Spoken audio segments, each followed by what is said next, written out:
The Great Hall of the Galactic Council gleamed with cold light, its crystal walls reflecting the faces of 1,000 alien species.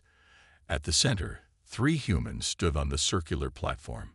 Robert Miller, the military commander, Anna Thompson, the chief diplomat, and Marcus Reed, Earth's leading scientist. "You stand accused of being too dangerous to join galactic society," announced the council leader, his blue crystalline form towering over the human delegation. "Your species develops weapons before medicine, warships before exploration vessels. You are unpredictable." Robert stepped forward, his military uniform stark against the shimmering backdrop. "We evolved on a death world. Earth forced us to be strong, to fight, to survive. Those traits helped us reach the stars." The council chamber erupted in murmurs. Hundreds of alien representatives from advanced civilizations shared uncomfortable glances. They had watched humanity for decades, seeing how quickly Earth went from primitive rockets to faster-than-light travel. "You developed faster than any species we've encountered," a plant-like being observed, its leaves rustling with concern. "Your technological growth is exponential and uncontrolled." Anna raised her voice. "That's because we dream. We imagine. We push boundaries. Isn't that what space exploration is about?" Marcus added, "Our scientists have already contributed to galactic medicine. Our art has been welcomed in your cultures. We're more than our capacity for violence." The council leader's crystalline form pulsed with dark colors. "Yet you maintain military forces larger than most peaceful worlds. Your entertainment glorifies conflict. Your history is written in blood." "We learn from our mistakes," Robert argued. "Each war taught us the value of peace. We fight to protect, not to conquer." But the council had already decided. One by one, representatives voted, their choices displayed as lights on the massive dome above. Red lights for banishment, blue for acceptance. The red lights overwhelmed the few blue supporters. "The decision is made," the council leader announced. "Earth and the Sol system will be quarantined. A barrier will be erected, powered by technologies beyond your current understanding. For the safety of the galaxy, humanity must remain isolated until you evolve beyond your violent nature." Anna's diplomatic mask cracked. "You can't imprison an entire species. The barrier will allow basic trade and communication," the council leader continued, unmoved. "But no human ships will be allowed beyond it. Those already in galactic space must return home within one standard cycle." Robert's hand tightened on his ceremonial sword. "And if we refuse, then we will be forced to take more permanent measures." The threat hung in the air like a storm cloud. Humanity's representatives looked at each other, a silent understanding passing between them. They had prepared for this possibility. Marcus stepped forward, his voice steady. "We request 1 hour to communicate this to our government." The council granted their request. In the private chamber provided, the 3 humans activated their quantum communicator. Earth's response was immediate and unanimous. "Initiate protocol exodus," the president's voice came through clearly. "We expected their fear might lead to this. Begin phase 1 of the breaking." Robert allowed himself a grim smile. "They think they're containing us. They don't realize they're just giving us time to prepare." "How long until the barrier is fully operational?" Anna asked Marcus. "Their engineers estimate 3 months. They'll need that time to build the containment network." "Then we have 3 months to get ready," Robert said. "Every ship, every weapon, every strategy we've kept hidden. The galaxy thinks they're protecting themselves from us. They're wrong," Anna added softly. "They're about to learn why isolation is the worst thing you can do to humans. We don't accept cages, no matter how gilded they might be." As they returned to the council chamber to formally accept their species' banishment, none of the aliens noticed the slight smiles on their faces. Humanity had survived ice ages, plagues, world wars, and their own deadly world. This would be just another challenge to overcome. The breaking was about to begin, and the galaxy had no idea what they'd just set in motion. 3 months passed like a slow heartbeat. The barrier around the Sol system hummed with alien energy, a shimmering wall of force that caged humanity in their own stellar backyard.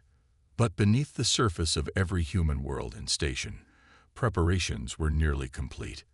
In a hidden facility deep under the lunar surface, Marcus Reeves stood before a wall of holographic data. The barrier's structure is incredible, he explained to the gathered military and scientific leaders. But it has one critical flaw. It's too perfect. Explain, Robert Miller commanded, his eyes fixed on the swirling patterns that represented the alien technology. The barrier works by creating a perfectly synchronized energy field, but nothing in nature is perfect. By introducing calculated chaos into the field, we can make it collapse. Marcus pointed to specific points in the simulation. Like hitting the exact frequency that shatters a wine glass. Around Earth, thousands of ships waited in hidden orbital docks. Every vessel had been retrofitted with the devices that would help break the barrier. Humanity had spent 3 months building the largest fleet in their history, all while making the aliens believe they had accepted their fate. All ships report ready, Anna Thompson announced from her position at the command center. The alien observers haven't noticed anything unusual. They still think we're just going about our normal activities. Robert nodded. Send the signal. Operation Breaking begins now. Across the Sol system, hidden ships emerged from their concealment. The alien observers watched in shock as thousands of vessels appeared where their scans had shown empty space. Before they could send warnings to the Galactic Council, human ships jammed all communications. First wave, into position, Robert ordered. Ships arranged themselves in a complex three-dimensional pattern around the barrier. Each vessel activated its chaos generator, sending precisely calculated waves of energy into the alien force field. At first, nothing seemed to happen. Then the barrier began to ripple. Energy fluctuations increasing, Marcus reported, his eyes darting between readings. The barrier's trying to compensate, but it can't handle the irregular patterns.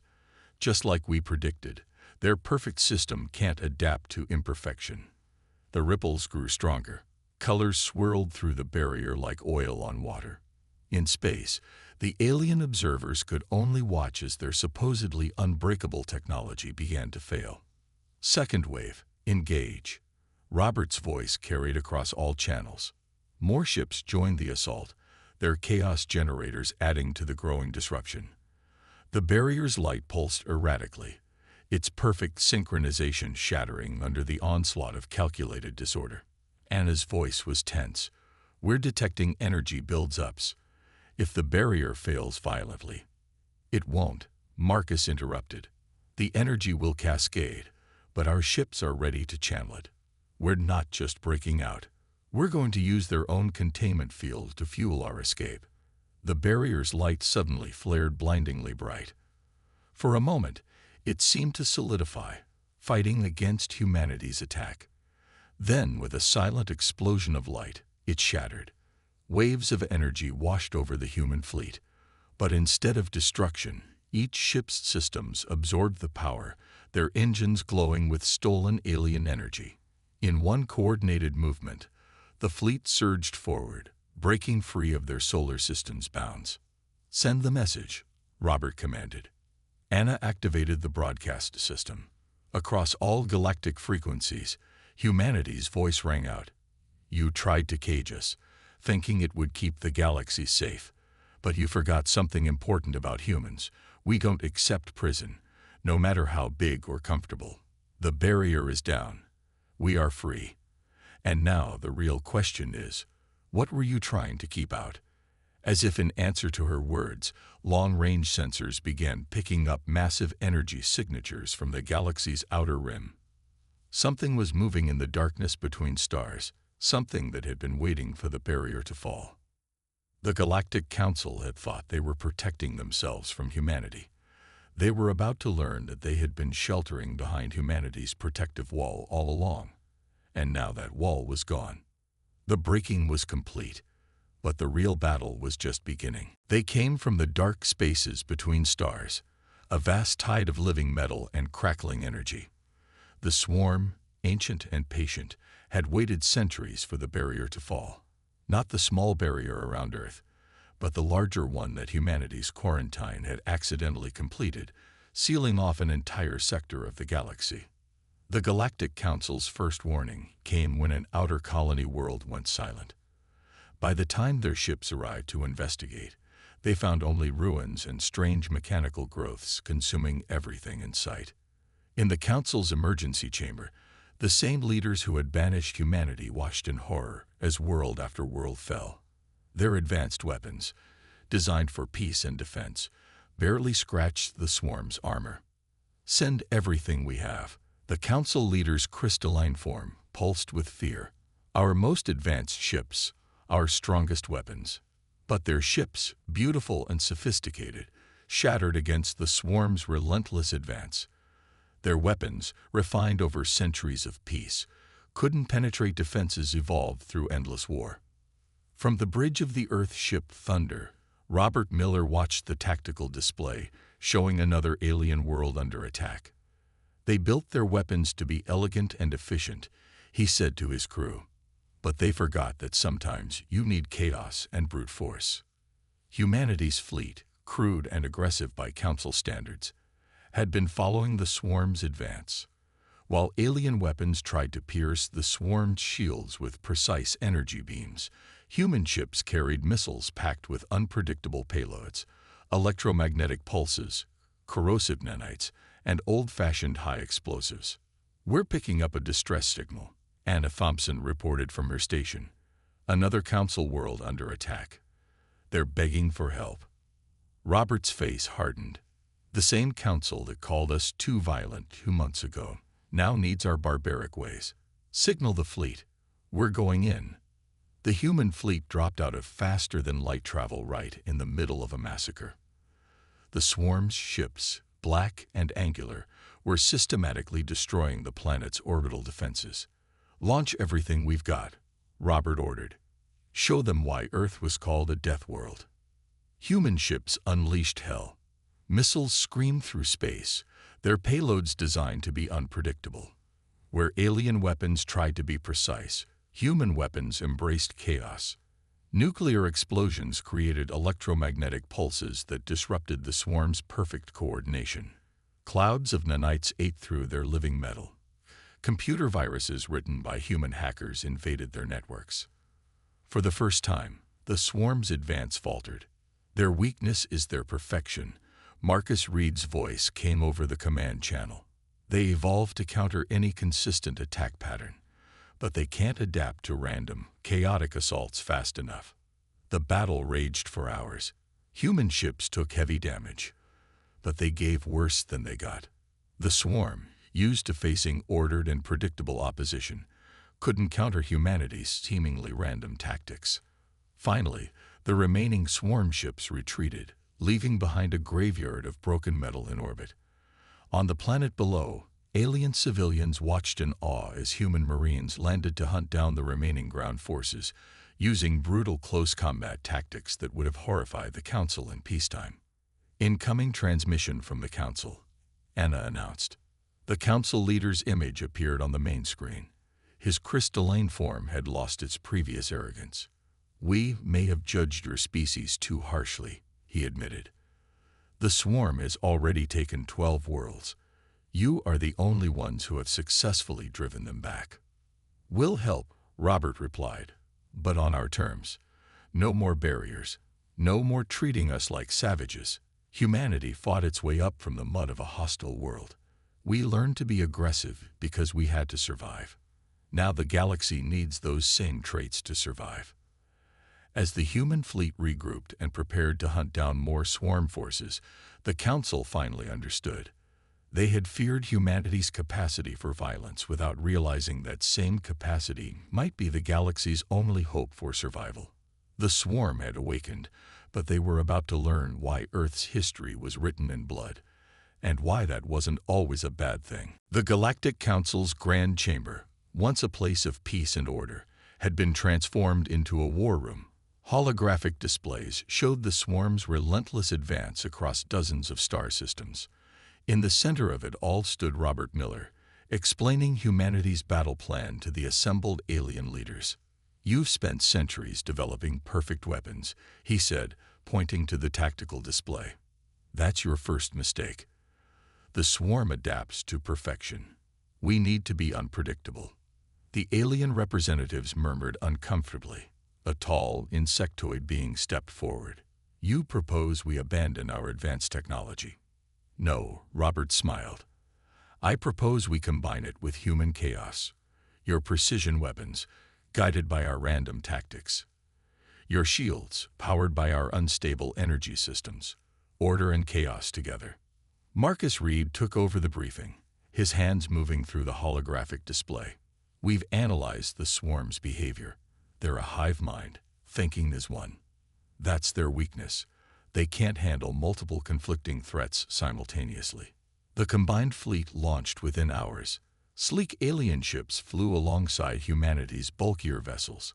Where the Council's forces once moved in perfect formation, they now adopted Earth's scattered attack patterns. "Enemy contact." Anna Thompson's voice cut through the command channel. "Swarm fleet detected in the Centauri sector." The battle that followed would be studied for generations. Human ships charged straight at the enemy, their weapons blazing with controlled chaos. Alien vessels provided precision fire support, their advanced technology guided by unpredictable human tactical algorithms. "They're trying to adapt," Marcus called out. "Change attack patterns now." The combined fleet shifted strategies mid-battle, something the swarm had never encountered. When they adjusted to defend against energy weapons, they faced kinetic strikes. When they strengthened their frontal shields, attacks came from all directions. Robert watched from the command ship as the swarm formations began to break apart. "They can't predict what they don't understand," he said. "And they'll never understand humanity." The battle turned into a rout. The swarm, for the first time in their ancient history, retreated in confusion. They had evolved to counter logical, predictable opponents. Humanity's controlled chaos was something their collective mind couldn't process. In the aftermath, as rescue ships saved survivors from a partially consumed planet, the Council leader approached Robert. "Your methods are disturbing," the crystalline being admitted, "but effective. We've lost thousands of ships fighting the swarm. You've destroyed hundreds with minimal losses." "Because we understand something you forgot," Robert replied. "The universe isn't perfect. It's chaotic, messy, and sometimes violent. Humanity embraced that truth. We learned to fight dirty because clean fights get you killed." The Council chambers buzzed with activity as reports came in from across the galaxy. More swarm fleets were approaching, but now the combined forces had a strategy to fight them. Anna worked with alien communications officers, coordinating the defense. "Every species brings something to this fight," she explained. "Council precision, human unpredictability. We're stronger together than apart." Marcus supervised the modification of alien weapons with human chaos drive technology. "It's beautiful, really," he told a group of fascinated alien engineers. "Your perfection gives us focus. Our chaos gives you flexibility." The same council that had feared and banished humanity now watched in amazement as human marines taught alien soldiers how to fight unpredictably. The species they had called too violent was now showing them how to survive. "We never wanted war," Robert told the council leader as they prepared for the next battle. "But we were ready for it. That's not a flaw in our species. It's what kept us alive. Now it might keep the galaxy alive too." The swarm was still coming, but they were about to face something they'd never encountered in their long history. A galaxy that had learned to fight like humans. Perfect weapons guided by imperfect minds. Advanced technology powered by primitive fury. The Council had tried to cage humanity's violence. Instead, they would learn to channel it against an enemy that could only be defeated by embracing chaos. Deep in the heart of human territory, Marcus Reed made a discovery that would change the course of the war. He stood in his lab, surrounded by pieces of destroyed swarm technology, when the pattern finally emerged. They're not just perfect, he told the emergency council meeting. They're predictably perfect. Every decision, every adaptation follows mathematical rules. We can use that against them. The council chamber was no longer the pristine hall it had once been. Battle damage scarred its walls, and tired representatives from 100 worlds listened intently. They had lost nearly a third of their territory to the swarm, but humanity's chaotic defense had finally stopped the advance. Robert Miller stepped forward. We've been fighting their bodies. Now we're going to attack their minds. The plan was quintessentially human. Use the enemy's strength as a weakness. The swarm's mathematical perfection meant they couldn't comprehend truly random actions. Their hive mind always chose the most efficient solution. All ships, prepare for Operation Madhouse. Robert's voice echoed across the combined fleet. Thousands of vessels, both human and alien, waited near the galactic core. They had leaked false information, letting the swarm believe this was the Council's last stronghold. The swarm took the bait. Their ships emerged from faster-than-light travel in perfect formation, a sight that would have been beautiful if it wasn't so deadly. Now, Robert commanded, execute random pattern Alpha. The defending fleet exploded into action, but not in any way the swarm could have predicted. Ships fired weapons at seemingly empty space. Others flew in spiral patterns that made no tactical sense. Some appeared to retreat, only to turn and attack from impossible angles. Their hive mind is trying to calculate responses, Marcus reported, watching the swarm's movements. But there's no logic to calculate. Every human captain is making individual choices, no pattern to analyze. The swarm's perfect formations began to break down. Their ships, used to fighting as one coordinated unit, couldn't handle thousands of enemies all acting independently. When they adapted to one threat, they left themselves open to a dozen others. Anna Thompson coordinated the chaos from the command center. They're attempting to establish new attack patterns, she reported, countering exactly as predicted. Time for Phase 2. The trap was sprung. As the swarm adjusted their defenses to handle the chaos, the alien ships of the Council revealed their perfect, precise formations. The enemy now faced both order and chaos simultaneously. Their processing capacity is overloading, Marcus called out. They can't compute responses fast enough. The battle for the galactic core became a slaughter. Swarm ships, caught between precision strikes and random attacks, began to fall by the hundreds. Their hive mind, overwhelmed by the dual assault, couldn't coordinate an effective defense. For the first time in the war, the swarm didn't retreat. They couldn't. Their mathematical minds, faced with an impossible tactical situation, simply froze. We've done it, Robert announced as the last swarm ship exploded. We found their critical weakness. They can't handle both order and chaos at once. The Council leader's crystalline form glowed with new respect as he addressed the fleet. Humanity showed us something we had forgotten. The galaxy isn't meant to be perfect. Life itself is a balance of order and chaos. As cleanup began around the galactic core, the combined fleet prepared to take the fight to the swarm. They had lost many ships and brave crew members, but they had learned how to win. Marcus worked with alien scientists, teaching them how to introduce controlled chaos into their perfect systems. Think of it like music, he explained. Structure and improvisation together create something greater than either alone. The war wasn't over, but its turning point had arrived.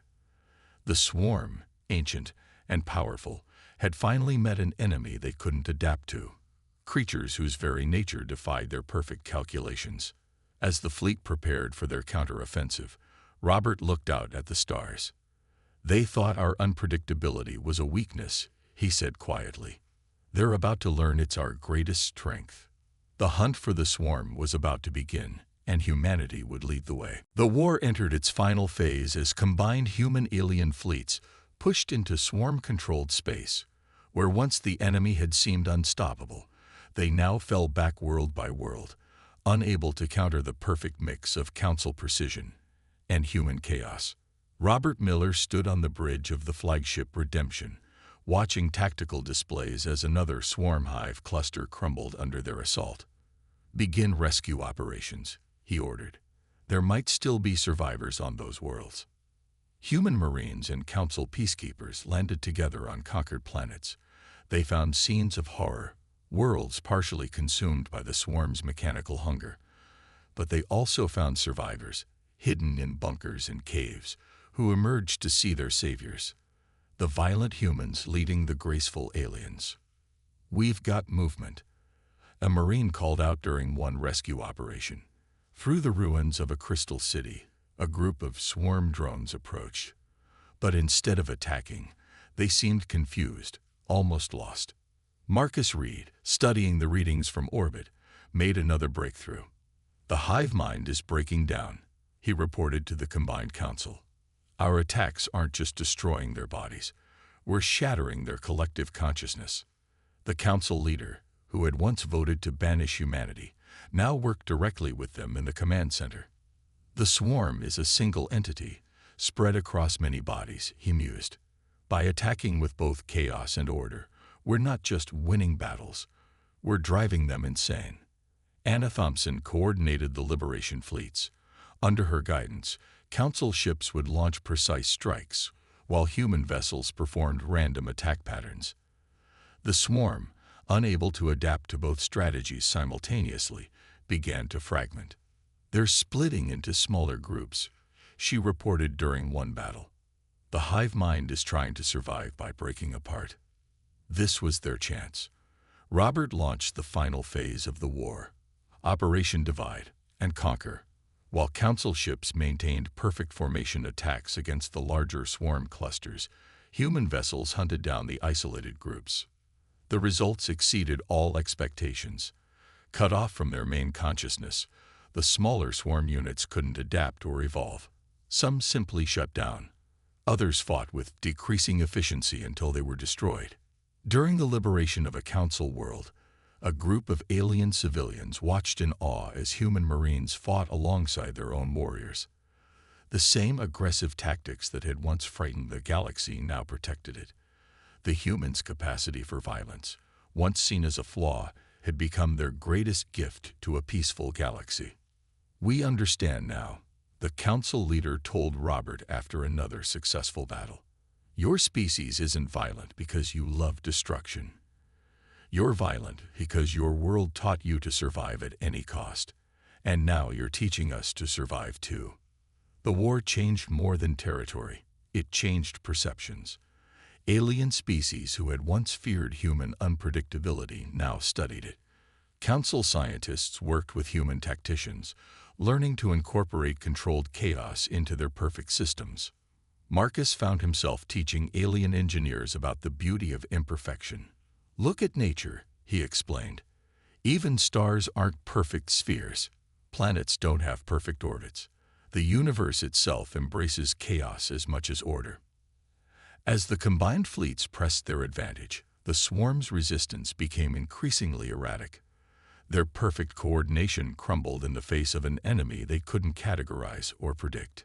"We're not just winning," Anna observed during a strategy session. "We're evolving. All of us, humans and aliens together. We're becoming something stronger than either order or chaos alone." The Council chambers, once a place where humanity stood trial, now hosted victory celebrations where humans and aliens mingled freely. The same Council that had feared humanity's warrior nature now celebrated it. Robert watched it all with quiet satisfaction. "They wanted us to change," he told his crew. "Instead, we helped them change. Not to become violent like us, but to understand that strength comes in many forms." The war wasn't over, but its outcome was no longer in doubt. The swarm, perfect and unchanging for eons, couldn't survive against the combined might of Council precision and human chaos. Humanity had earned more than redemption. They had earned their place among the stars. 1 year after the last swarm hive fell, the Galactic Council gathered for a historic session. The chamber, rebuilt and renovated, now featured a new addition, a section for Earth's representatives, placed at the highest tier alongside the founding members. Robert Miller, now wearing the formal uniform of the Combined Defense Force, stood before the assembled species. Behind him, the wall displayed real-time images of joint human-alien patrols protecting trade routes and colonies. "The galaxy has changed," he began, "not because of the war alone, but because we finally learned to understand each other. Humans learned patience from the Council. The Council learned adaptability from us." The Council leader, his crystalline form glowing with multiple colors, spoke next. "When we banished humanity, we thought we were protecting order. We were wrong. The universe needs both order and chaos, precision and adaptability, peace and strength." Anna Thompson, now serving as Earth's chief diplomat, presented the new defense protocols to the gathered representatives. Under the new system, every Council world would maintain its own defense force, trained in both traditional precision tactics and human-style adaptive warfare. "We're not asking you to become warriors," she explained. "We're asking you to be ready. The swarm might be gone, but the galaxy holds many unknowns." Marcus Reed's contribution had perhaps made the biggest impact. His research into combining Council technology with human unpredictability had created entirely new fields of science. Alien ships now carried chaos drives alongside their precision engines. Defense systems incorporated random elements that made them harder to predict and defeat. "Look at these readings," he showed the Council's scientific division. "When we combine order and chaos in the right proportions, we achieve something greater than either alone. It's not just technology, it's a new way of thinking." The changes went beyond military matters. Human art, with its emotional chaos, merged with alien precision to create new forms of expression. Council architecture began incorporating asymmetrical elements inspired by Earth designs.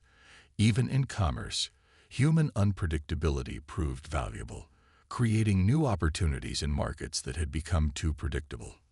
"We're getting reports from the outer colonies," Anna announced during one session. "Mixed human-alien communities are forming naturally. They're learning from each other, creating new cultures that blend both approaches to life." The former quarantine barrier around Earth had been dismantled, its technology repurposed for defense stations that now protected all Council worlds. Where once it had been meant to cage humanity, now it helped shelter the galaxy.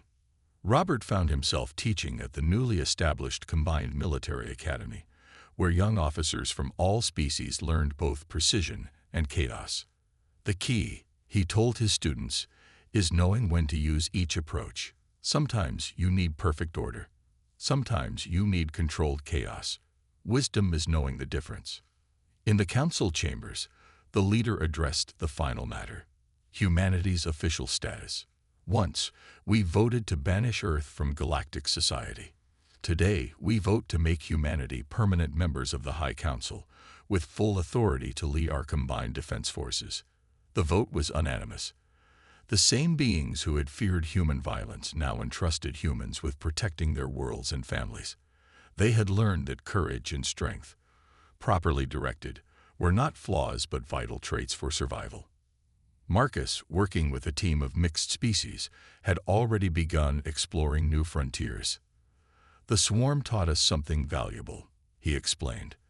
"There are things out there we can't predict. We need to be ready, not with perfect plans, but with the ability to adapt." As the ceremony concluded, Robert looked out at the assembled representatives of 1,000 worlds. Humans stood among them as equals now, their former stigma transformed into respect. "We didn't change who we are," he told the Council. "We just help you understand why we are this way. The galaxy needs dreamers and warriors, artists and soldiers, order and chaos. Together, we're stronger than we ever could be apart." The new era had begun. Humanity, once banished for being too aggressive, too unpredictable, too chaotic, had found its true place, not as outcasts, but as guardians of a galaxy it finally understood the value of imperfection. The stars stretched out before them, full of both danger and promise, ready for whatever might come next.